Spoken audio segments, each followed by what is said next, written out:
ਅਸੀਂ ਪਹਿਲੇ ਇਹ ਗੱਲ ਕਰ ਚੁੱਕੇ ਹਾਂ ਕਿ ਯੂਰਪ ਦੇ ਵਿੱਚ ਜਿਹੜਾ ਫਲਸਫਾ ਨਵਾਂ ਸ਼ੁਰੂ ਹੋਇਆ, ਜਿਹਦੇ ਪਿੱਛੇ ਇੱਕ ਵਿਚਾਰਧਾਰਾ ਦਾ ਨਵਾਂ ਸ਼ੁਰੂਆਤ ਸੀ, ਲੇਕਿਨ ਉਹਦੇ ਪਿੱਛੇ ਜਿਹੜਾ ਪੈਦਾਵਾਰੀ ਨਿਜ਼ਾਮ ਵਿੱਚ ਤਬਦੀਲੀਆਂ ਆ ਰਹੀਆਂ ਸਨ ਉਹ ਉਹਦਾ ਮੁੱਢ ਸੀ। ਕਿਉਂਕਿ ਜਿਹੜਾ ਪੁਰਾਣਾ ਜਾਗੀਰਦਾਰੀ ਢਾਂਚਾ ਸੀ ਜ਼ਮੀਨ ਦਾ ਉਹ ਢਹਿ ਰਿਹਾ ਸੀ। ਉਹਦੀ ਥਾਂ 'ਤੇ ਜਿਹੜੀ ਟ੍ਰੇਡਿੰਗ ਕਲਾਸ ਹੈ, ਕਾਰੋਬਾਰੀ ਤਬਕਾ ਜਿਹੜਾ ਉਹ ਵੱਧ ਰਿਹਾ ਸੀ ਅਤੇ ਉਹਦੇ ਨਾਲ ਆਜ਼ਾਦੀ ਵੀ ਆ ਰਹੀ ਸੀ। ਅਤੇ ਇਹ ਅਸੀਂ ਦੇਖਿਆ ਕਿ ਇਹ ਅਸੀਂ ਆਪਣਾ ਡੇਕਾਰਟ ਅਤੇ ਸਪੀਨੋਜ਼ਾ ਨੂੰ ਉਸੇ ਨਜ਼ਰ ਨਾਲ ਹੀ ਵੇਖਣਾ ਚਾਹੀਦਾ, ਉਸੇ ਨਵੇਂ ਜ਼ਮਾਨੇ ਦੀ ਨਜ਼ਰ ਨਾਲ। ਲੇਕਿਨ ਇਹ ਹੈ ਕਿ ਜਿਹੜਾ ਸਨਅਤੀ ਇਨਕਲਾਬ ਆਇਆ ਅਸਲ ਦੇ ਵਿੱਚ 17ਵੀਂ ਔਰ 18ਵੀਂ ਸਦੀ ਦੇ ਵਿੱਚ, ਉਹ ਤਾਂ ਆਇਆ ਬਰਤਾਨੀਆ ਵਿੱਚ, ਇੰਗਲੈਂਡ ਦੇ ਵਿੱਚ। ਅਤੇ ਇਸ ਵਾਸਤੇ ਜਿਹੜੀ ਇੰਗਲੈਂਡ ਦੇ ਵਿੱਚ ਜਾਂ ਬਰਤਾਨੀਆ ਦੇ ਵਿੱਚ ਉਸ ਤਰ੍ਹਾਂ ਫਲਸਫੇ ਦੀ ਤਹਿਰੀਕਾਂ ਨਹੀਂ ਚੱਲੀਆਂ ਜਿਵੇਂ ਫਰਾਂਸ, ਜਰਮਨੀ ਵਗੈਰਾ 'ਚ ਚੱਲੀਆਂ ਨੇ, ਕਿਉਂਕਿ ਜਿਹੜਾ ਬਰਤਾਨਵੀ ਸਨਅਤੀ ਨਿਜ਼ਾਮ ਦਾ ਆਉਣਾ ਸੀ ਉਹ ਜ਼ਿਆਦਾ ਅਮਲੀ ਸੀ। ਉਹਨਾਂ ਦਾ ਜਿਹੜਾ ਢੰਗ ਸੀ ਉਹ ਇਹ ਸੀ ਕਿ ਜਿਹੜੀ ਟੈਕਨੋਲੋਜੀ ਹੈ ਉਹਨੂੰ ਅਮਲ ਦੇ ਵਿੱਚ ਕਿਵੇਂ ਵਰਤਿਆ ਜਾਵੇ। ਅੱਛਾ, ਇਹਦੀ ਅਗਰ ਤੁਸੀਂ ਸ਼ੁਰੂਆਤ ਫਲਸਫੇ 'ਚ ਦੇਖੋ ਤੇ ਇਹਦੀ ਸ਼ੁਰੂਆਤ ਫਲਸਫੇ 'ਚ ਜਾਨ ਲਾਕ ਤੋਂ ਹੁੰਦੀ ਹੈ।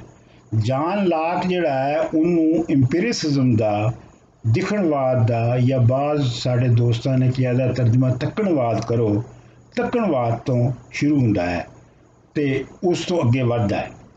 ਇਹ ਤੱਕਣਵਾਦ ਜਾਂ ਦਿਖਣਵਾਦ ਜਿਹੜਾ ਹੈਗਾ ਇਹਦਾ ਮਤਲਬ ਇਹ ਹੈਗਾ ਕਿ ਤੁਸੀਂ ਜਿਹੜਾ ਸਾਰਾ ਕੁਝ ਇਲਮ ਹਾਸਲ ਕਰਦੇ ਹੋ ਉਹ ਹਵਾਸਾਂ ਨਾਲ ਹੀ ਕਰਦੇ ਹੋ, ਅਤੇ ਜਿਹੜੇ ਡੇਟਾ ਹੁੰਦਾ ਹੈ, ਜਿਹੜਾ ਅਦਾਦੋ ਸ਼ੁਮਾਰ ਅਤੇ ਬਾਕੀ ਚੀਜ਼ਾਂ ਜਿਹੜੀਆਂ ਅਸੀਂ ਆਪਣੀ ਹਵਾਸਾਂ ਨਾਲ ਇਕੱਠੀਆਂ ਕਰਨੇ ਆ, ਉਹਨਾਂ ਦੀ ਬੁਨਿਆਦ ਦੇ ਉੱਤੇ ਹੀ ਅਸੀਂ ਸੱਚਾਈ ਤੱਕ ਪਹੁੰਚਨੇ ਆ। ਇਹ ਇੰਪੀਰੀਸਿਜ਼ਮ ਜਾਂ ਤੱਕਣਵਾਦ ਦੀ ਇਹ ਤੱਕਣਵਾਦ ਦਾ ਇਹ ਮੁੱਢ ਹੈ। ਅਤੇ ਜਾਨ ਲਾਕ ਉਹਦਾ ਮੋਢੀ ਸੀ ਜਿਹੜਾ 1732 ਵਿੱਚ ਪੈਦਾ ਹੋਇਆ ਅਤੇ 1704 ਵਿੱਚ ਉਹ ਮਰ ਗਿਆ। ਉਹ ਬਰਤਾਨੀਆ ਦਾ ਇੱਕ ਸ਼ਹਿਰ ਹੈ ਕ੍ਰਿਸਟਲ, ਉਹਦੇ ਲਾਗੇ ਇੱਕ ਕਸਬੇ ਵਿੱਚ ਜੰਮਿਆ ਸੀ। ਉਹਦਾ ਪਿਓ ਵਕੀਲ ਸੀ ਅਤੇ ਉਹਦੇ ਪਿਓ ਦੀ ਬੜੀ ਪਹੁੰਚ ਸੀ, ਅਤੇ ਇਸ ਵਜ੍ਹਾ ਤੋਂ ਉਹਨੂੰ ਵੈਸਟਮਿਨਸਟਰ ਲੰਦਨ ਦੇ ਬੜੇ ਉੱਚ ਪੱਧਰੇ ਸਕੂਲ ਵਿੱਚ ਦਾਖਲਾ ਮਿਲ ਗਿਆ। ਉਹਨੇ 1656 ਵਿੱਚ BA ਕੀਤਾ, 58 ਵਿੱਚ ਉਹਨੇ MA ਕੀਤਾ, ਅਤੇ ਫਿਰ 1675 ਵਿੱਚ ਉਹਨੇ ਮੈਡੀਸਨ ਦੀ ਡਿਗਰੀ ਲਈ। 1676 ਦੇ ਵਿੱਚ ਉਹਦਾ ਜਿਹੜਾ ਲਾਰਡ ਐਸ਼ਲੇ ਸੀ ਉਹਦੇ ਨਾਲ ਮਿਲਣੀ ਹੋਈ, ਔਰ ਲਾਰਡ ਜਿਹੜਾ ਐਸ਼ਲੇ ਸੀ ਉਹ ਉਹਦੇ ਕੋਲੋਂ ਗੁਰਦਿਆਂ ਦਾ ਇਲਾਜ ਕਰਵਾਉਣ ਆਇਆ ਸੀ। ਅਤੇ ਜਦੋਂ ਉਹਨੇ ਦੇਖਿਆ ਕਿ ਇਹ ਬਹੁਤ ਅੱਛਾ ਡਾਕਟਰ ਹੈ, ਮੈਡੀਸਨ ਦਾ ਮਾਹਿਰ ਹੈ, ਤਾਂ ਉਹਨੇ ਉਹਨੂੰ ਜ਼ਾਤੀ ਡਾਕਟਰ ਦੇ ਤੌਰ 'ਤੇ ਰੱਖ ਲਿਆ ਅਤੇ ਉਹਨੇ ਆਪਣੀ ਜਿਹੜੀ ਲੈਬਾਰਟਰੀ ਹੈ ਉਹਨੂੰ ਸੰਭਾਲਣ ਦਾ ਕੰਮ ਉਹਨੂੰ ਦੇ ਦਿੱਤਾ। ਜਿਹੜਾ ਲਾਰਡ ਐਸ਼ਲੇ ਸੀ, ਅਸਲ ਦੇ ਵਿੱਚ ਇਹਦੀ ਵੀ ਇੱਕ ਤਾਰੀਖ ਹੈ ਕਿ ਇਹ ਜਿਹੜੀ ਵਿਗ ਪਾਰਟੀ ਹੈ, ਜਿਹੜੀ ਹੁਣ ਕੰਜ਼ਰਵੇਟਿਵ ਪਾਰਟੀ ਹੈ, ਇਹ ਜਿਹਨੂੰ ਟੋਡੀ ਪਾਰਟੀ ਕਹਿੰਦੇ ਨੇ ਬਰਤਾਨੀਆ 'ਚ, ਇਹ ਉਹਦਾ ਮੋਢੀ ਸੀ। ਯਾਨੀ ਮਤਲਬ ਵਿਗ ਪਾਰਟੀ ਦਾ ਮਤਲਬ ਹੈ ਕਿ ਜਿਹੜੀ ਅਮੀਰਾਂ ਦੀ ਪਾਰਟੀ ਬਣੀ। ਇਹ 1675 ਵਿੱਚ ਜਿਹੜਾ ਲਾਰਡ ਐਸ਼ਲੇ ਸੀ ਉਹ ਹਕੂਮਤ ਵਿੱਚੋਂ ਲੈ ਗਿਆ, ਅਤੇ ਜਾਨ ਲਾਕ ਜਿਹੜਾ ਸੀ ਉਹ ਫਰਾਂਸ ਵਿੱਚ ਉਹਨੂੰ ਉੱਥੋਂ ਜਾਣਾ ਪਿਆ। ਉਹ ਫਰਾਂਸ ਵਿੱਚ ਘੁੰਮ ਘੁਮਾ ਕੇ ਆਪਣੀ ਰੋਟੀ ਰੋਜ਼ੀ ਕਮਾਉਂਦਾ ਰਿਹਾ ਡਾਕਟਰੀ ਤੋਂ, ਅਤੇ 1679 ਵਿੱਚ ਜਦੋਂ ਦੁਬਾਰਾ ਲਾਰਡ ਐਸ਼ਲੇ ਜਿਹੜਾ ਹੈ ਉਹ ਬਹਾਲ ਹੋਇਆ, ਅਤੇ ਫਿਰ ਜਾਨ ਲਾਕ ਜਿਹੜਾ ਸੀ ਉਹ ਵਾਪਸ ਬਰਤਾਨੀਆ ਆ ਗਿਆ। ਅਤੇ ਉਹਨਾਂ ਜ਼ਮਾਨਿਆਂ ਦੇ ਵਿੱਚ ਹੀ ਉਹਨੇ ਆਪਣੀ ਟ੍ਰੀਟੀਜ਼ ਆਫ ਗਵਰਨਮੈਂਟ ਨਾਂ ਦੀ ਕਿਤਾਬ ਵੀ ਲਿਖੀ, ਅਤੇ ਉਹਨੇ ਆਪਣਾ ਬਾਦਸ਼ਾਹਤ ਦੀ ਮੁਖਾਲਫਤ ਮੰਤਕ ਦੇ ਜ਼ਰੀਏ ਕੀਤੀ। ਅਤੇ ਸਿਆਸੀ ਸਾਖ ਲਈ ਉਹਨੇ ਕਿਹਾ ਕਿ ਸਿਆਸੀ ਸਾਖ ਜਿਹੜੀ ਹੁੰਦੀ ਆ ਉਹ ਜ਼ਾਤੀ ਪਸੰਦ ਅਤੇ ਨਾ ਪਸੰਦ ਦੇ ਉੱਤੇ ਉਹਦਾ ਮੁੱਢ ਹੁੰਦਾ ਹੈ। ਬਹਰਹਾਲ ਇਹ ਉਹਦੀ ਜਿਹੜੀ ਸੀ ਉਹਦਾ ਸ਼ੁਰੂਆਤ ਸੀਗੀ, ਤੇ ਫਿਰ ਇੱਕ ਇਲਜ਼ਾਮ ਵਿੱਚ ਉਹਨੂੰ 1683 ਵਿੱਚ ਉੱਤੇ ਇੱਕ ਇਲਜ਼ਾਮ ਲੱਗ ਗਿਆ ਸਾਜ਼ਿਸ਼ ਦਾ, ਤੇ ਉਹਨੂੰ ਨੱਸ ਕੇ ਤੇ ਹਾਲੈਂਡ ਜਾਣਾ ਪਿਆ। ਉੱਥੇ ਕਹਿੰਦੇ ਨੇ ਕਿ ਉਹਦੀ ਮਿਲਣੀ ਸਪੀਨੋਜ਼ਾ ਦੇ ਲਾਗੇ ਸ਼ਾਗੇ ਦੇ ਲੋਕਾਂ ਨਾਲ ਹੋਈ, ਲੇਕਿਨ ਬਹੁਤਾ ਖਿਆਲ ਇਹ ਹੈ ਕਿ ਉਹਨੇ ਸਪੀਨੋਜ਼ਾ ਦੇ ਖਿਆਲ ਜਿਹੜੇ ਨੇ ਉਹ ਨਹੀਂ ਪੜ੍ਹੇ, ਕਿਉਂਕਿ ਉਹ ਆਪ ਤੱਕਣਵਾਦ ਸੀ, ਇੰਪੀਰੀਅਲਿਸਟ ਸੀ, ਤੇ ਉਹਨੂੰ ਵਾਰਾ ਨਹੀਂ ਸੀ ਖਾਂਦਾ ਸਪੀਨੋਜ਼ਾ ਦਾ ਫਲਸਫਾ। ਤੇ ਉਹਨੇ ਕਿਤਾਬ ਜਿਹੜੀ ਮਸ਼ਹੂਰ ਇਖਲਾਕੀਅਤ ਸੀ ਉਹ ਵੀ ਨਹੀਂ ਪੜ੍ਹੀ ਸੀਗੀ। ਹਾਲੈਂਡ ਵਿੱਚ ਰਹਿਣ ਵੇਲੇ ਆਪਣੀ ਲਿਖਤਾਂ 'ਤੇ ਉਹਨੇ ਬੜਾ ਧਿਆਨ ਦਿੱਤਾ, ਤੇ ਖ਼ਾਸ ਤੌਰ 'ਤੇ ਉਹਨੇ ਐਸੇ ਮਜ਼ਮੂਨ ਜਿਹੜਾ ਉਹ ਤੇ ਲੈਟਰ ਔਨ ਟੋਲਰੈਂਸ यानी बर्दाश्त के उत्ते खतूत जोड़े ने वो लिखे। वो 1688 विच बरतानिया परत के आ गया, तो फिर उसकी किताबां जड़ियाँ सन वो धड़ाधड़ छप गई, बड़ा मशहूर हो गया। तो उसनूं एक खातून सी लेडी माशम, उन्हें उन्होंने ओट्स रहन लई बुलाया, तो उत्थे ही वो सारी बाकी उम्र रहा, तो उत्थे ही उमरिया, तो उन्हें कभी विआह भी नहीं किया, तो ना उसकी कभी कोई औलाद हुई। और ये वैसे अजीब गल है कि जेडे बहुते फिलासफर ने इन्होंने विआह नहीं किया और ना ही इन्हों की कोई औलाद हुई। मतलब ये है कि इस तो जड़ा ना वो एक भी इशारा मिलता है कि जेडे फिलासफर भी सन, इन्हों चो कुछ का तो खैर विआह किया सी, लेकिन बहुतिया ने नहीं किया। तो उस तो ये लगता है कि ये भी एक तरह की योग की ही शक्ल इन्हों की भी होंगी है, फिलासफर की भी, कि ये भी दुनिया के जोड़े धंधे ने तो वो सारे पूरी तरह करते नहीं है। अच्छा, जॉन लॉक जिहड़ा है उन्हें अपनी किताब सहन बारे विच ये कहा कि मजहबी तौर पर एक दूजे नूं सहन करना चाहिए। इस बारे उहदियां 3 दलीलां ने। पहली तो दलील वो ये है कि जमीन पर रहने वाली मखलूक खास तौर पर रियासत जी है, खास तौर पर रियासत जी है, वो कभी भी पूरे यकीन नाल ये फैसला नहीं कर सकती जो एक दूजे मुकाबले में किहड़ा मजहब या किहड़ा फिरका जिहड़ा वो सब तो चंगा है, तो जिहदी मानता की जानी चाहिए है। अच्छा, दूजी गल ये हैगी है कि जे फैसला हो भी जाए जो किहड़ा एक मजहब दुरुस्त है, तो फिर उस नाल भी क्यों कोई फर्क नहीं पैंदा, क्यों जो जबरदस्ती कोई मजहब नूं किसी दे उत्ते नाज़िल नहीं कर सकता, किसी नूं मनवा नहीं सकता। तो तीसरी उन्हें गल गई कि जबरदस्ती नाल बनाई हुई जिहड़ी मजहबी एकसारता हुंदी है उहदे नाल बहुता विगाड़ पैदा हुंदा है। जिहड़ी जोरा जोरी एक मजहब नूं नाज़िल करके ते उहदे नाल वादत बनाई जाती है, उहदे नाल विगाड़ बहुता पैंदा है। तो जे उहदे विच समाज दे विच खुल होवे तो वो ज़्यादा बेहतर है समाज वास्ते और समाज की सेहत वास्ते। अच्छा, लॉक के फलसफे का जिहड़ा बरतानवी सियासत ते जिन्ना कोई ज़्यादा असर उस वेले सानूं नज़र नहीं आता, पर जिहड़ा अमरीका का कॉन्स्टिट्यूशन बनया उहदे विच जॉन लॉक दीयां लिखतां जिहड़ियां ने उन्हां नूं बहुत उत्तों बहुत सारियां गल्लां लईआं गईआं ने। लेकिन ये भी है कि उसते जिहड़ी तनकीद करते हैं, टोक मारन वाले कहते हैं कि उन्हें 1771 विच रॉयल अफ्रीकन कंपनी का हिस्सेदार वो बनया सी जिहड़ी कि गुलामां दा कारोबार करती सी। ते ये भी इल्ज़ाम है जो वो लॉर्ड एशले का सैकटरी सी जिहड़ा कि नॉर्थ कैरोलिना विच अपनी आबादी जिहड़ी है वो बना रहा सी, ते उन्हें वो कानून भी लिखे सन ते मंजूर करवाए सन जिन्हां नाल अमरीका दे विच गुलामां दे मालकां नूं बहुता हक मिल गया सी ते गुलामां दे हक जिहड़े मुक गए सन। फिर यह कहा जाता है कि उन्हें वो कानूनों के बनाने भी मदद की सी जिन्हां दा मकसद इंडियन अमरीकियां कोलों थावां खोहणियां सन, ते उन्हें ये भी इहदे विच भी उन्होंने इल्जाम दिता जाता है। अच्छा, लेकिन ये है कि जिहड़ी लॉक दीयां अपनियां लिखतां ने ये तो उहदी ते तनकीद है, पर लॉक दीयां जिहड़ियां लिखतां ने उन्हां विच गुलामी नूं भी बहुत निंदिया गया है, ते ਹੋਰ ਇਸ ਤਰ੍ਹਾਂ ਦੇ ਜਿੰਨੇ ਵੀ ਓਪਰੇਸ਼ਨ ਵਾਲੇ ਜਾਂ ਜਬਰ ਵਾਲੇ ਕੰਮ ਸੀ ਉਹਨਾਂ ਦੀ ਉਹਨੇ ਬੜੀ ਮੁਖਾਲਫਤ ਕੀਤੀ ਹੈ। ਅੱਛਾ, ਜਿਵੇਂ ਅਸੀਂ ਪਹਿਲੇ ਕਿਹਾ ਕਿ ਉਹਨੂੰ ਤੱਕਣਵਾਦ ਦਾ ਮੋਢੀ ਸਮਝਿਆ ਜਾਂਦਾ ਹੈ, ਇਸ ਤਰੀਕੇ ਨਾਲ ਤੁਸੀਂ ਵੇਖੋ ਤੇ ਉਹਨੇ ਜਿਹੜੀ ਕਲਾਸਿਕੀ ਫਲਸਫਾ ਸੀ ਉਹਦੀ ਜਿਹੜੀਆਂ ਨੀਹਾਂ ਸਨ ਉਹ ਬਿਲਕੁਲ ਪੁੱਟ ਦਿੱਤੀਆਂ। ਉਹਦਾ ਪਹਿਲਾ ਅਸੂਲ ਇਹ ਹੈ ਜੋ ਬੰਦੇ ਦੇ ਅੰਦਰ ਕੋਈ ਜਮਾਂਦਰੂ ਇਨੇਟ ਵਿਚਾਰ ਨਹੀਂ ਹੁੰਦੇ ਜਿਨ੍ਹਾਂ ਨੂੰ ਕਲਾਸਿਕੀ ਤੇ ਡਿਕਾਰਟ ਦੇ ਫਲਸਫੇ ਵਿੱਚ ਮੁੱਢ ਮੰਨਿਆ ਜਾਂਦਾ ਹੈ।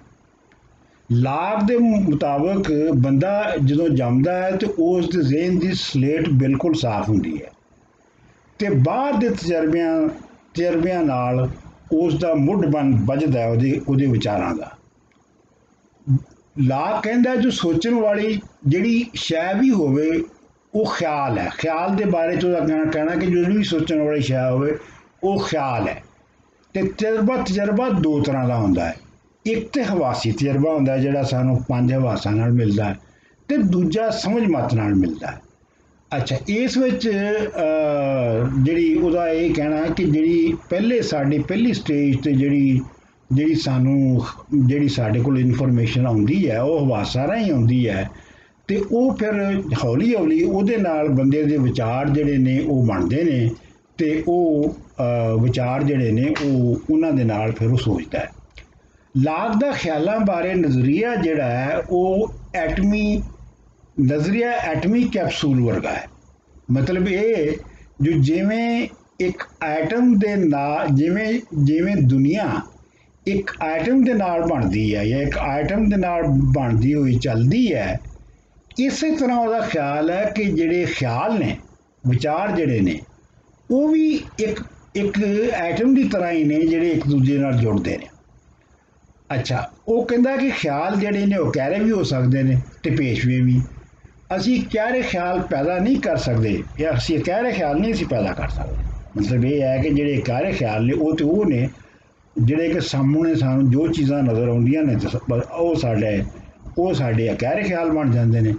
ਲੇਕਿਨ ਇਹ ਹੈ ਕਿ ਜਦੋਂ ਦਿਮਾਗ ਵਿੱਚ ਉਹ ਖਿਆਲ ਜਮ੍ਹਾਂ ਹੋ ਜਾਂਦੇ ਨੇ ਤੇ ਫਿਰ ਉਹ ਪੇਚਦਾਰ ਬਣ ਜਾਂਦੇ ਨੇ ਤੇ ਦਿਮਾਗ ਚੱਲਣ ਲੱਗ ਪੈਂਦਾ। ਅੱਛਾ ਜੀ, ਜਿਹੜਾ ਲਾਕ ਹੈ ਉਹ ਤੱਕਣਵਾਦ ਦੀ ਇਸ ਪੱਧਰ ਤੇ ਚੱਲਦਾ ਹੈ ਜੋ ਸਾਡੀ ਜ਼ਹਾਨਤ ਵਿੱਚ ਕੋਈ ਅਜਿਹੀ ਚੀਜ਼ ਨਹੀਂ ਹੈਗੀ। ਮਤਲਬ ਉਹ ਇਸ ਗੱਲ ਤੇ ਪੱਕਾ ਹੈ ਕਿ ਸਾਡੀ ਜ਼ਹਾਨਤ ਵਿੱਚ ਕੋਈ ਵੀ ਐਸੀ ਗੱਲ ਨਹੀਂ ਹੈਗੀ ਜਿਹੜੀ ਹਵਾਸਾਂ ਰਾਹੀਂ ਨਾ ਹੋਵੇ। ਐਸਾ ਨਹੀਂ ਹੈ ਕਿ ਸਾਨੂੰ ਕਿਤੋਂ ਬਾਹਰੋਂ ਜਾਂ ਸਾਨੂੰ ਜਮਾਂਦਰੂ ਕੋਈ ਇਲਮ ਹੁੰਦਾ ਹੈ। ਲਾਕ ਦਾ ਤੀਜਾ ਅਸੂਲ ਜਿਹੜਾ ਉਹ ਜ਼ੁਬਾਨ ਦੀਆਂ ਖਸਲਤਾਂ ਬਾਰੇ ਹੈ। ਉਹਦਾ ਇਹ ਕਹਿਣਾ ਹੈ ਕਿ ਜ਼ੁਬਾਨ ਜਿਹੜੀ ਹੈ ਉਹ ਸਾਡੇ ਖਿਆਲਾਂ ਤੇ ਇਲਮ ਵਿੱਚ ਜੋੜਦੀ ਹੈ। ਸਾਡੇ ਖਿਆਲਾਂ ਤੇ ਸਾਡੇ ਇਲਮ ਨੂੰ ਜੋੜਦੀ ਹੈ। ਚੌਥਾ ਇਹ ਜੋ ਅਸੂਲ ਇਸ ਬਾਰੇ ਜੋ ਸਾਡੇ ਪਹਿਲੇ ਖਿਆਲ ਕਿਉਂ ਕੰਮ ਕਰਦੇ ਹਨ, ਇਲਮ ਦੀ ਖਸਲਤ ਤੇ ਹੱਦ ਕੀ ਹੈ, ਅਮਕਾਨ ਤੇ ਅਕਲ ਤੇ ਅਕੀਦੇ ਦਾ ਆਪੋ ਵਿੱਚ ਕੀ ਜੋੜ ਹੈ। ਇਹ ਸਾਰੇ ਸਵਾਲ ਜਿਹੜੇ ਨੇ ਇਹ ਲਾਕ ਜਿਹੜਾ ਕਹਿੰਦਾ ਹੈ ਕਿ ਇਹ ਉਸ ਵੇਲੇ ਪੈਦਾ ਹੁੰਦੇ ਨੇ। ਲਾਕ ਆਪਣੀ ਲਿਖਤ ਜਿਹੜੀ ਆ ਹਕੂਮਤ ਬਾਰੇ ਜਿਹੜੀ ਗੱਲ ਕਰਦਾ ਹੈ ਉਹ 'ਚ ਦੋ ਮਕੂਲੇ ਦਿੰਦਾ ਹੈ। ਪਹਿਲੇ ਮਕੂਲੇ ਵਿੱਚ ਉਹ ਬਾਦਸ਼ਾਹ ਦੇ ਖੁਦਾਈ ਹੱਕ ਬਾਰੇ ਮਜ਼ਹਬੀ ਨੀਹਾਂ ਨੂੰ ਤੋੜਦਾ ਹੈ। ਉਹ ਮਜ਼ਹਬੀ ਜਿਹੜੇ ਬੁਨਿਆਦਾਂ ਸਨ ਬਾਦਸ਼ਾਹ ਦੀਆਂ ਉਹਨਾਂ ਨੂੰ ਉਹ ਨਹੀਂ ਮੰਨਦਾ। ਇਹ ਨਜ਼ਰੀਆ ਜਿਹੜਾ ਸੀ ਇਹ ਸਰ ਰਾਬਰਟ ਵਿਲਮਰ ਨੇ ਬਣਾਇਆ ਸੀ, ਜਿਹੜਾ ਕਹਿੰਦਾ ਸੀ ਕਿ ਬੰਦਾ ਕੁਦਰਤੀ ਤੌਰ ਤੇ ਆਜ਼ਾਦ ਨਹੀਂ ਹੈ ਤੇ ਇਸੇ ਤੇ ਉਹ ਆਪਣੀ ਦਲੀਲਾਂ ਦੀ ਇਮਾਰਤ ਖੜੀ ਕਰਦਾ ਸੀ। ਉਹ ਇਹ ਸਾਬਤ ਕਰਦਾ ਸੀ ਜੋ ਮੁਤਲਕ ਬਾਦਸ਼ਾਹ ਦੀ ਜਾਇਜ਼ ਹਕੂਮਤ ਹੁੰਦੀ ਹੈ ਕਿਉਂ ਜੋ ਬਾਦਸ਼ਾਹ ਪਹਿਲੇ ਬੰਦੇ ਜਾਂ ਆਦਮ ਵੱਲੋਂ ਆਉਂਦੇ ਨੇ ਤੇ ਬਾਕੀ ਸਾਰੇ ਲੋਕ ਜਿਹੜੇ ਨੇ ਉਹ ਕੁਦਰਤੀ ਤੌਰ ਤੇ ਉਹਦੇ ਗੁਲਾਮ ਹੁੰਦੇ ਨੇ। ਲਾਕ ਦਾ ਕਹਿਣਾ ਸੀ ਕਿ ਇਹ ਜਿਹੜੀ ਦਲੀਲ ਹੈ ਇਹਦਾ ਨਾਂ ਤੇ ਮੁੱਢ ਕੋਈ ਬਾਈਬਲ ਦੇ ਵਿੱਚ ਹੈ। ਉਹਨੇ ਬਾਈਬਲ ਦੇ ਵਿੱਚੋਂ ਵੀ ਬਹੁਤ ਸਾਰੀਆਂ ਇਹਦੇ ਖਿਲਾਫ ਦਲੀਲਾਂ ਦਿੱਤੀਆਂ ਤੇ ਨਾ ਹੀ ਇਹ ਜਿਹੜੀ ਹੈ ਇਹ ਅਕਲ ਦੇ ਮੁਤਾਬਕ ਸਮਝ ਆਉਂਦੀ ਹੈ ਕਿ ਇਹ ਕਿਵੇਂ ਹੋ ਸਕਦਾ ਹੈ। ਅੱਛਾ, ਦੂਜੇ ਮਕੂਲੇ ਵਿੱਚ ਉਹ ਕਹਿੰਦਾ ਹੈ ਕਿ ਜਿਹੜੀ हुकूमत है या जी रियासत है वो हमेशा दहशत ते जोर ते दहशत जी हुकूमत जे विलमर के मुताबिक बने तो हुकूमत जी है उन्होंने हमेशा दहशत नाल चलाया जाएगा। अच्छा लेकिन ये है कि ਜਿਹੜਾ ਲਾਕ ਹੈ ਉਹ ਕਹਿੰਦਾ ਕਿ ਬੰਦੇ ਦੇ ਦੋ ਤਰ੍ਹਾਂ ਦੇ ਹੱਕ ਹੁੰਦੇ ਨੇ।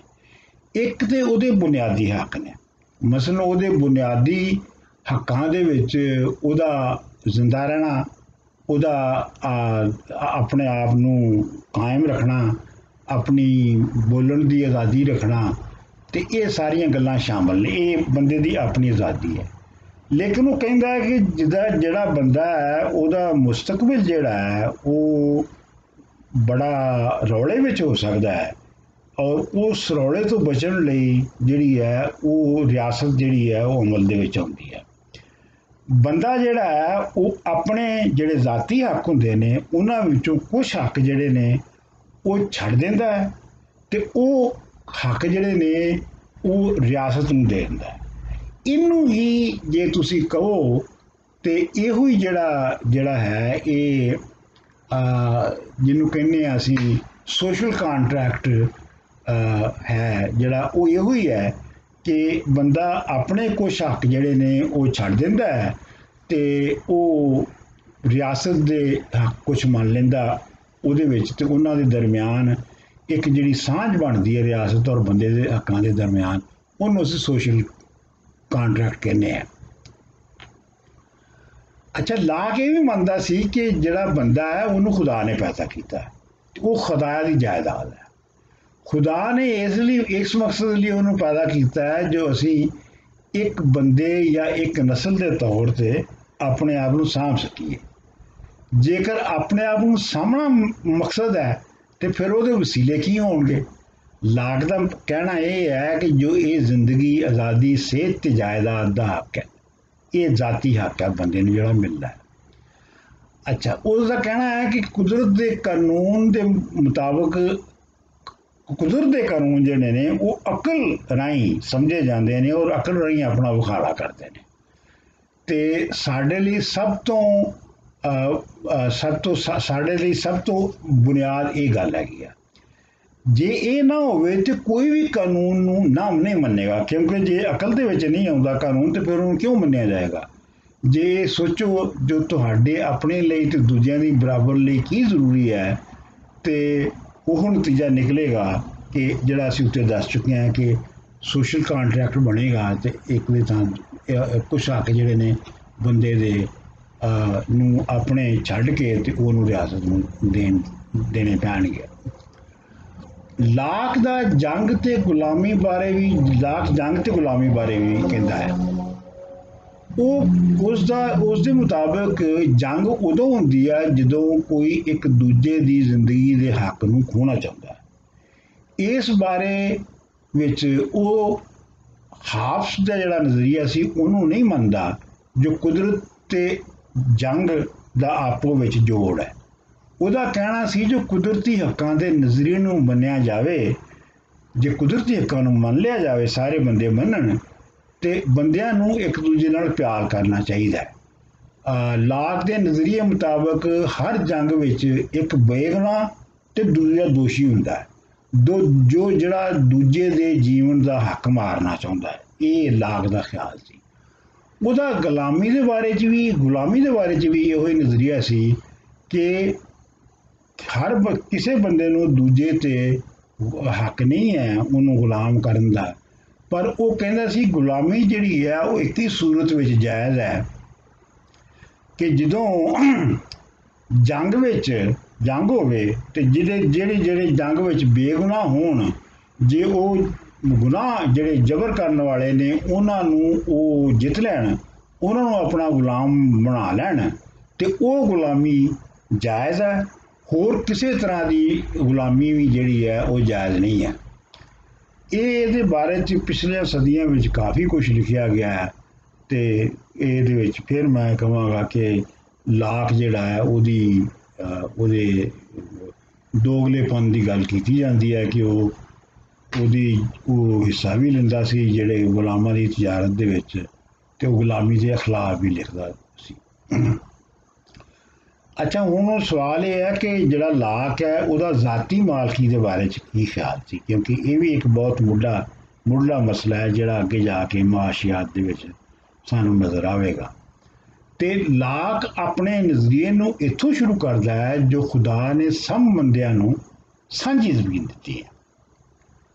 ਇਸ ਲਈ ਇਹ ਬਿਆਨ ਕਰਨਾ ਮੁਸ਼ਕਿਲ ਹੈ ਜੋ ਜ਼ਾਤੀ ਮਾਲ ਇਹ ਜੇ ਰੱਬ ਨੇ ਸਭ ਕੁਝ ਦਿੱਤਾ ਸੀ, ਫਿਰ ਬਿਆਨ ਕਰਨਾ ਮੁਸ਼ਕਿਲ ਹੈ ਕਿ ਫਿਰ ਜ਼ਾਤੀ ਮਾਲਕੀ ਕਿੱਥੋਂ ਆਈ।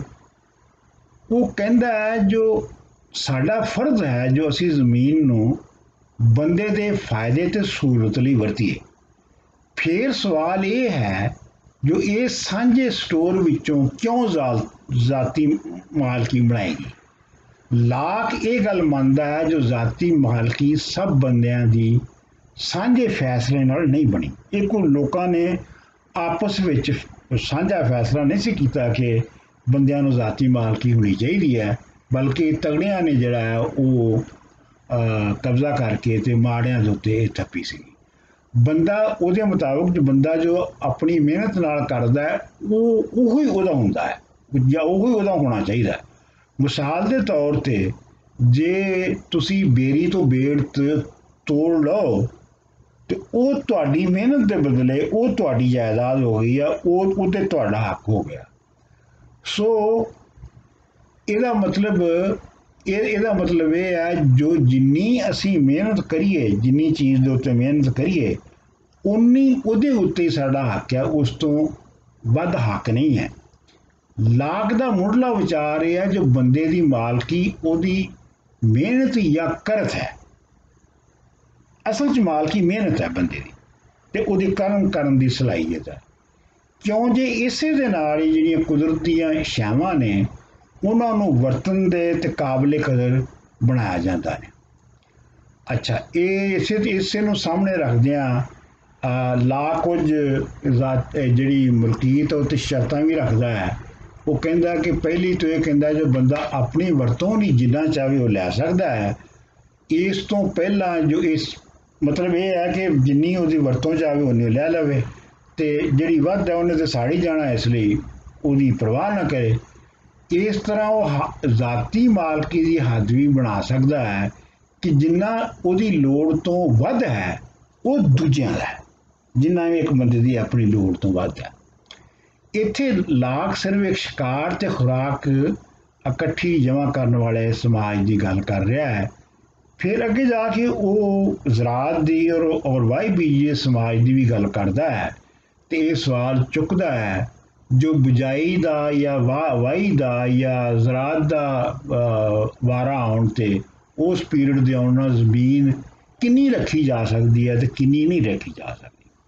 ਤੇ ਲਾਕ ਦਾ ਇਹ ਕਹਿਣਾ ਹੈ ਕਿ ਤੁਸੀਂ ਜਿੰਨੀ ਜ਼ਮੀਨ ਦੇ ਉੱਤੇ ਆਪ ਮਿਹਨਤ ਕਰਕੇ ਉਗਾ ਸਕਦੇ ਹੋ ਉਨੀ ਹੀ ਜ਼ਮੀਨ ਜਿਹੜੀ ਹੈ ਉਹ ਤੁਹਾਡੇ ਕੋਲ ਹੋਣੀ ਚਾਹੀਦੀ ਹੈ। ਇਸ ਤੋਂ ਵੱਧ ਤੁਹਾਡੇ ਕੋਲ ਜ਼ਮੀਨ ਨਹੀਂ ਹੋਣੀ ਚਾਹੀਦੀ ਤੇ ਇਹੋ ਹੀ ਵਰਤਾਰਾ ਹੈ ਜਿਹੜਾ ਉਹ ਚੱਲਣਾ ਚਾਹੀਦਾ ਹੈ। ਅੱਛਾ, ਇਹਨੂੰ ਫਿਰ ਲਾਕ ਜਿਹੜਾ ਉਹ ਕਹਿੰਦਾ ਹੈ ਕਿ ਇਹਦੇ ਵਿੱਚ ਇਹ ਵੀ ਵੇਖਣਾ ਪਏਗਾ ਕਿ ਜਿਹੜਾ ਪੈਸਾ ਹੈ ਉਹਨੇ ਪੈਸੇ ਦੇ ਉਹਦਾ ਇਹ ਕਹਿਣਾ ਕਿ ਪੈਸੇ ਦੇ ਆਉਣ ਤੱਕ ਸਮਾਜ ਵਿੱਚ ਕਾਫੀ ਬਰਾਬਰੀ ਸੀ, ਕਿਉਂਕਿ ਉਸ ਵੇਲੇ ਜਿਹੜੇ ਲੋਕ ਨੇ ਉਹ ਇੱਕ ਸ਼ੈਵਾਂ ਇੱਕ ਦੂਜੇ ਨਾਲ ਬਦਲ ਕੇ ਲੈ ਲੈਂਦੇ, ਯਾਨੀ ਬਾਰਟਰ ਸਿਸਟਮ ਹੁੰਦਾ ਸੀ। ਲੇਕਿਨ ਜਦੋਂ ਪੈਸਾ ਆ ਗਿਆ ਤੇ ਪੈਸਾ ਜਿਹੜਾ ਉਹਦੇ ਜ਼ਰੀਏ ਤੁਸੀਂ ਜਿਹੜੀ ਦੌਲਤ ਹੈ ਉਹਨੂੰ ਤੁਸੀਂ ਫਿਊਚਰ ਲਈ ਵੀ ਰੱਖ ਸਕਦੇ ਹੋ। ਮਿਸਾਲ ਦੇ ਤੌਰ ਦੇ ਉੱਤੇ ਅਗਰ ਤੁਹਾਡੇ ਕੋਲ ਬਹੁਤ ਅੰਬ ਨੇ ਤੇ ਤੁਸੀਂ ਅੰਬ ਜਿਹੜੇ ਨੇ ਉਹ ਤੇ ਤੁਸੀਂ 10 ਸਾਲ ਨਹੀਂ ਰੱਖ ਸਕਦੇ, ਉਹਨਾਂ ਤੇ ਸੜ ਜਾਣਾ। ਲੇਕਿਨ ਜੇ ਅੰਬ ਜਿਹੜੇ ਨੇ ਉਹ ਵੇਚ ਕੇ ਤੁਸੀਂ ਨੋਟ ਬਣਾ ਲਓ, ਕਰੰਸੀ ਬਣਾ ਲਓ, ਪੈਸਾ ਬਣਾ ਲਓ ਤੇ ਉਹ ਤੇ ਤੁਸੀਂ 100 ਸਾਲ ਵੀ ਰੱਖ ਸਕਦੇ ਹੋ। ਸੋ ਲਿਹਾਜ਼ਾ ਉਹਦਾ ਇਹ ਕਹਿਣਾ ਹੈ ਕਿ ਜਿਹੜਾ ਪੈਸਾ ਹੈ ਉਹਦੇ ਨਾਲ ਬੰਦਾ ਜਿਹੜਾ ਹੈ ਉਹ ਜ਼ਖੀਰਾ ਕਰਨ ਦੇ ਕਾਬਲ ਹੋ ਗਿਆ। ਤੇ ਇਸੇ ਤਰ੍ਹਾਂ ਜਿਹੜੀ ਕਲਾਸ ਸੁਸਾਇਟੀ ਹੈ ਉਹ ਵਜੂਦ ਵਿੱਚ ਆਈ ਹੈ। ਅੱਛਾ, ਇਹਦੇ ਬਾਰੇ 'ਚ ਬੜੀ ਬਹਿਸ ਹੈ ਕਿ ਬਈ ਲਾਕ ਜਿਹੜਾ ਹੈ ਉਹ ਕਿ ਦੌਲਤ ਦੇ ਜਮ੍ਹਾਂ ਕਰਨ ਦੇ ਹੱਕ ਵਿੱਚ ਸੀ ਜਾਂ ਨਹੀਂ ਸੀ ਹੈਗਾ। ਇਹਦੇ ਬਾਰੇ 'ਚ ਦੋਵੇਂ ਤਰ੍ਹਾਂ ਦੀ ਦਲੀਲਾਂ ਦਿੱਤੀਆਂ ਜਾਂਦੀਆਂ ਨੇ। ਕੁਝ ਕਹਿੰਦੇ ਨੇ ਕਿ ਉਹ ਇਹਦੇ ਹੱਕ ਵਿੱਚ ਸੀ ਤੇ ਕੁਝ ਕਹਿੰਦੇ ਨੇ ਕਿ ਉਹ ਉਹਦੇ ਹੱਕ ਵਿੱਚ ਨਹੀਂ ਸੀ। ਪਰ ਇਸ ਦਾ ਉਸਨੇ ਆਪ ਜਿਹੜਾ ਲਿਖਿਆ ਆਪਣੀ ਲਿਖਤ ਤਾਲੀਮ ਬਾਰੇ ਵਿੱਚ ਉਹਨੇ ਲਿਖਿਆ, ਇਹ ਵਿਚਾਰ ਲਿਖੇ ਉਹਨੇ ਕਿ ਲਾਲਚ ਤੇ ਇਹ ਤਾਂਘ, ਮਤਲਬ ਇਹ ਜਿਹੜੀ ਨੀਡ ਹੈ, ਇਹ ਜੋ ਸਾਡੇ ਕੋਲ ਲੋੜ ਤੋਂ ਵੱਧ ਜਮ੍ਹਾਂ ਹੋ ਜਾਵੇ, ਬੁਰਾਈ ਦੀ ਜੜ ਹੈ। ਮਤਲਬ ਸਾਡੇ ਕੋਲ ਜੋ ਜਮ੍ਹਾਂ ਹੁੰਦਾ ਹੈ ਸਾਡੀ ਆਪਣੀ ਲੋੜ ਤੋਂ ਵੱਧ, ਉਹ ਬੁਰਾਈ ਦੀ ਜੜ ਹੈ। ਇਸ ਦਾ ਬਹੁਤ ਸ਼ੁਰੂ ਵਿੱਚ ਹੀ ਮੱਕੂ ਠੱਪ ਜਾਣਾ ਚਾਹੀਦਾ। ਉਹ ਕਹਿੰਦਾ ਕਿ ਇਹ ਜਿਹੜਾ ਨਾ ਇਹਨੂੰ ਬਹੁਤ ਸ਼ੁਰੂ ਦੇ ਵਿੱਚ ਹੀ ਤਾਲੀਮੀ ਨਿਜ਼ਾਮ ਦੇ ਵਿੱਚ ਇਹਨੂੰ ਲੋਕਾਂ ਨੂੰ ਸਿਖਾਉਣਾ ਚਾਹੀਦਾ ਕਿ ਉਹ ਲੋੜ ਤੋਂ ਵੱਧ ਛੱਡ ਦੇਣ। ਤੇ ਇਸ ਦੇ ਉਲਟ ਇਹ ਸਿਫਤ ਪੈਦਾ ਕਰਨੀ ਚਾਹੀਦੀ ਹੈ ਦੌਲਤ ਜਮ੍ਹਾਂ ਕਰਨ ਦੀ ਬਜਾਏ ਜੋ ਬੰਦਾ ਦੂਜਿਆਂ ਨੂੰ ਦੇਣ ਲਈ ਤਿਆਰ ਹੋਵੇ। ਸੋ ਲਿਹਾਜ਼ਾ ਤੁਸੀਂ ਇਹ ਵੇਖੋ ਕਿ ਉਹ ਲਾਕ ਜਿਹੜਾ ਸੀ ਉਹਦੇ ਨਜ਼ਰੀਆਂ ਦੇ ਵਿੱਚ ਮੁਸਬਤ ਗੱਲਾਂ ਵੀ ਸਨ, ਮਨਫੀ ਗੱਲਾਂ ਵੀ ਸਨ, ਲੇਕਿਨ ਇਹ ਵੀ ਹੈ ਸੀ ਕਿ ਬਈ ਉਹਨੂੰ ਉਹਦੀ ਨਿਊਟਨ ਨਾਲ ਵੀ ਦੋਸਤੀ ਸੀ ਔਰ ਨਿਊਟਨ ਨਾਲ ਵੀ ਉਹ ਗੱਲਾਂ ਕਰਦਾ ਰਹਿੰਦਾ ਸੀ। ਤੇ ਇਹ ਤੁਸੀਂ ਦੇਖੋ ਕਿ ਬਰਤਾਨੀਆ ਦੇ ਵਿੱਚ ਜਿਹੜਾ ਫਲਸਫਾ ਤੇ ਜਿਹੜੀ ਸਾਇੰਸ ਹੈ ਤੇ ਜਿਹੜੀ ਸਨਅਤ ਹੈ, ਉਹ ਕਿਵੇਂ ਉਹਦਾ ਮੁੱਢ ਪਿਆ। ਉਹਦੇ 'ਚ ਫਲਸਫਾ ਕੀ ਸੀ, ਯਾਨੀ ਦੇਖਣਵਾਦ ਸੀ, ਤੇ ਨਿਊਟਨ ਦੀ ਸਾਇੰਸ ਸੀ, ਤੇ ਉਸ ਤੋਂ ਬਾਅਦ ਉਹਨਾਂ ਨੇ ਉਹ ਤੋਂ ਮਸ਼ੀਨਾਂ ਬਣਾ ਕੇ ਤੇ ਸਨਅਤੀ ਇਨਕਲਾਬ ਲਿਆਂਦਾ। ਇਹ ਜਾਨ ਲਾਕ ਦੇ ਬਾਰੇ 'ਚ ਮੇਰਾ ਖਿਆਲ ਹੈ ਇੰਨਾ ਕਾਫੀ ਹੈ। ਤੇ ਬਾਕੀ ਫਿਰ ਅਗਲੇ ਵਾਰੀ ਅਸੀਂ ਡੇਵਿਡ ਹਿਊਮ ਦੇ ਬਾਰੇ 'ਚ ਗੱਲ ਕਰਾਂਗੇ, ਕਿਉਂਕਿ ਉਹ ਵੀ ਤੱਕਣਵਾਦ ਦੇ ਨਾਲ ਹੀ ਉਹਦਾ ਤਾਲੁਕ ਹੈ। ਮਿਹਰਬਾਨੀ।